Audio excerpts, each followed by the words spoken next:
तो हेलो बच्चों, तो आज क्या है? Special day. स्पेशल डे मतलब आज हम देखेंगे syllabus D form second year का, राइट। क्लासेस एज यूजुअल जैसा मैंने आपको बताया है जुलाई ऑनवर्ड्स स्टार्ट हो जाएंगी और सारे सब्जेक्ट हम कवर करेंगे।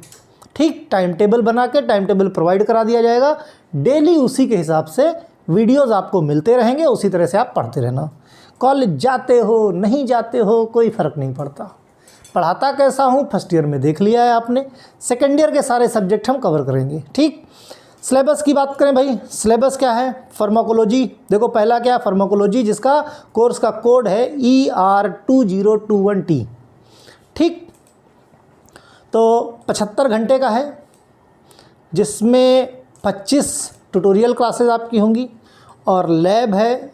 तो इसका फार्माकोलॉजी हो गई। कम्युनिटी फार्मेसी मैनेजमेंट, थ्योरी और प्रैक्टिकल दोनों है इसका।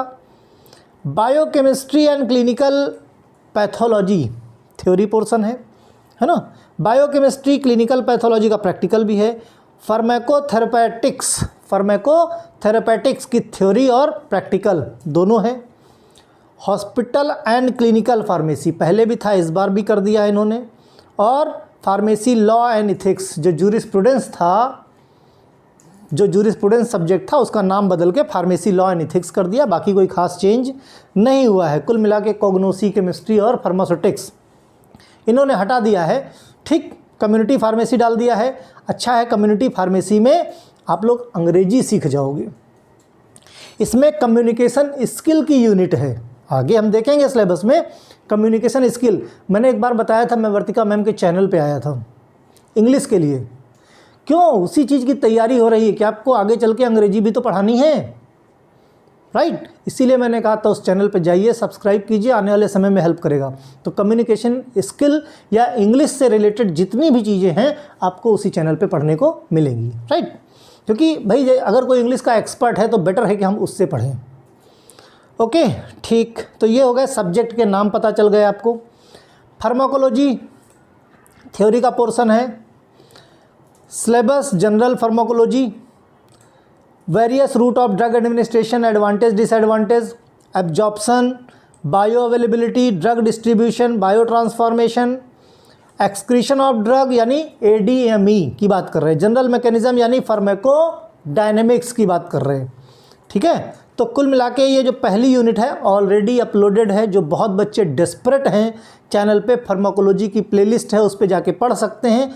जनरल फार्माकोलॉजी कंप्लीट तौर पे उस पे अपलोडेड है, पहली यूनिट आप पढ़ सकते हो। ठीक, drug acting on peripheral nervous system, ये सब पढ़ाए जाएंगे आपको, है ना। कोलिनर्जिक ड्रग्स, देखो ये सब केमिस्ट्री में सब पढ़ाया आपने। Cholinergic drugs, anti cholinergic, adrenergic, anti adrenergic, neuromuscular blocking, drug used in myasthenia gravis, जैसे नियोस्टेगमिन हो गया आपका। Okay, drug used in myasthenia, हाँ, local anaesthetic agent, NSAID, non steroidal anti inflammatory drugs, ये सब केमिस्ट्री में पढ़ रखा है आपने। तो फार्माकोलॉजी में ज़्यादा मेहनत हमें नहीं करनी पड़ेगी, राइट। क्यों? क्योंकि एक आइडिया है आपके पास इन चीज़ों का। ड्रग एक्टिंग ऑन आइज़, आँखों पे, जैसे miotic, mydriatic, drug used in glaucoma, है ना। Drug acting on central nervous system, ये भी हम लोगों ने पढ़ रखे हैं। General anaesthetic, hypnotic, sedative, anti convulsant, anti anxiety, anti depressant, anti psychotic, nootropic agent, central acting muscle relaxant, opioid analgesic. ठीक, फिर drug acting on cardiovascular system, anti hypertensive drugs, anti anginal drug used in atherosclerosis, congestive heart failure, drug therapy for shock. कोई ऐसा topic बताओ जो अब तक आपने ना सुना हो। सारे टॉपिक सुन रखे हैं केमिस्ट्री में, बस उसी से कोरिलेट करके पढ़ेंगे हम। Drug acting on blood and blood forming organ, ठीक, जैसे हिमेटिनिक्स ऑलरेडी पढ़ रखा है आपने। Anti coagulant, anti platelet agent, thrombolytic agent. फिर है definition, classification, pharmacological action, dose, indicator and contra indications, किसके? Bronchodilators, expectorant, antitussive, mucolytic agent. ठीक, drug acting on GIT tract, कौन से? Anti ulcer, anti emetic, laxative, purgative, anti diarrhoeal drugs. फिर definition drug acting on kidney, definition, classification, pharmacological action, dose indicator and Contra indication, कौन से, diuretics और anti diuretics सब पढ़ रखा है।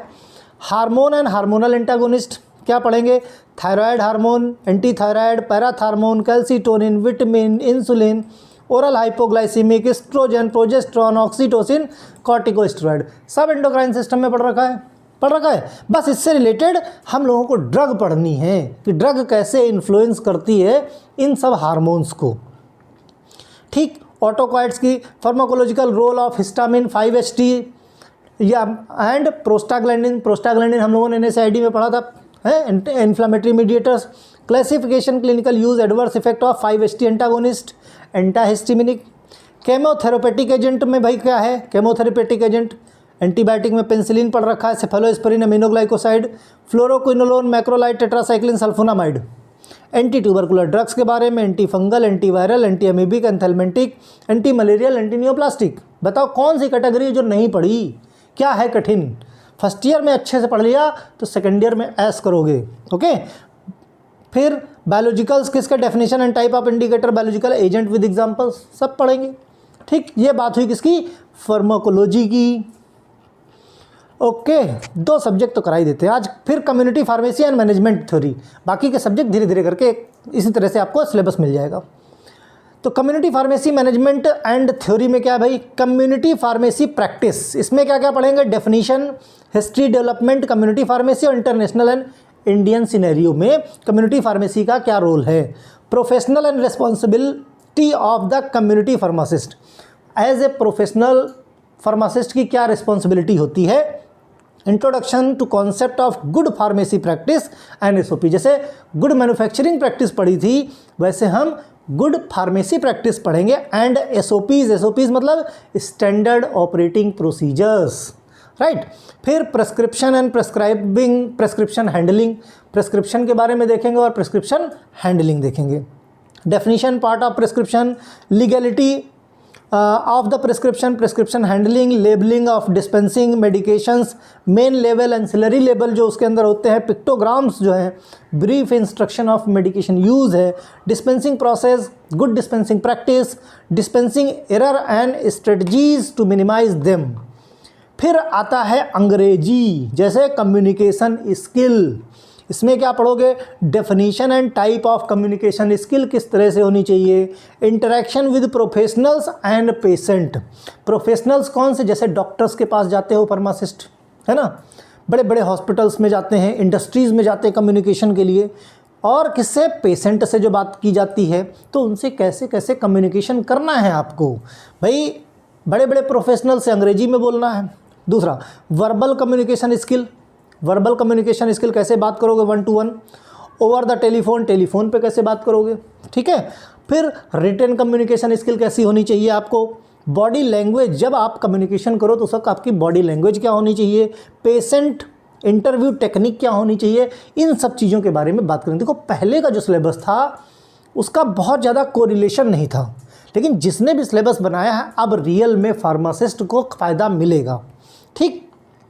फिर नेक्स्ट है यूनिट पेशेंट काउंसलिंग की, definition and benefit of patient counselling, stages of patient counselling, stages कौन कौन सी होती हैं उसमें, है ना, इंट्रोडक्शन काउंसलिंग का कंटेंट क्या होगा, काउंसलिंग प्रोसेस क्या होगा, और जब कंप्लीट हो जाएगा तो उस काउंसलिंग को क्लोज कैसे करेंगे, barriers of effective counselling, effective counselling में क्या क्या बैरियर्स हो सकते हैं, टाइप ऑफ स्ट्रेटजीज़ क्या होंगी, कैसे बैरियर्स को ओवरकम किया जाएगा, patient counselling point for chronic disease and disorders, patient package inserts, ठीक है। फिर पेशेंट इंफॉर्मेशन लीफलेट्स जो होती, जो भाई डब्बे होते हैं इसके, कार्टन्स वगैरह होते हैं दवाओं के, उनके अंदर लीफलेट्स होती हैं, उनमें क्या क्या इन्फॉर्मेशन होती हैं, मेडिकेशन एडहेरेंस फैक्टर्स कौन कौन से इन्फ्लुएंस करते हैं एडहेरेंस और नॉन एडहेरेंस को, और इनको ओवरकम करने के लिए कौन कौन सी स्ट्रेटजीज़ बनानी पड़ेंगी, health screening service of community pharmacy, introduction scope and importance of the various health screening services for the routine monitoring of the patient, early detection and referral undiagnosed cases, okay. फिर OTC medication के बारे में, कौन जो medication के बारे में means उनको प्रेस्क्राइब करने के लिए किसी डॉक्टर की ज़रूरत नहीं पड़ती, ओवर द काउंटर जिसको बोलते हैं ना। Definition, need the role of इसमें क्या है, मेन फार्मासिस्ट का ही रोल है, फार्मासिस्ट इनको दवाएं प्रोवाइड करा सकता है, ठीक। तो फिर क्या है, कम्युनिटी फार्मेसी मैनेजमेंट कैसे, भाई फार्मेसी आपने खोल ली, उसको मैनेज कैसे करोगे। लीगल रिक्वायरमेंट क्या है, setup a community pharmacy. Site selection requirement, कैसे किस जगह पे आप खोलोगे। फार्मेसी का डिज़ाइन इंटीरियर कैसे होगा। वेंडर को कैसे सेलेक्ट करोगे और उसको ऑर्डर किस तरह से दोगे।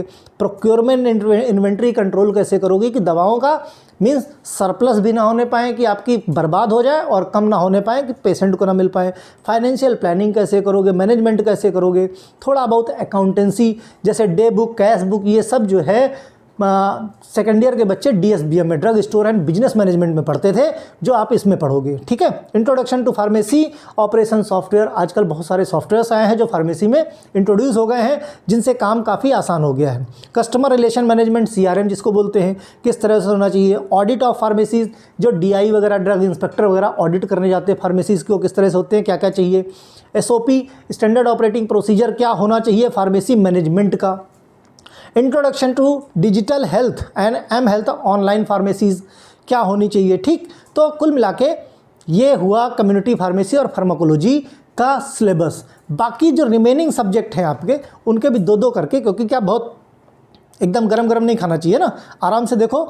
और अगर चाहिए आगे, अगर आपको मिल जाता है, कोई ज़रूरत नहीं एक्सप्लेन करने की, तो बता देना, है ना, तो हम नहीं एक्सप्लेन करते।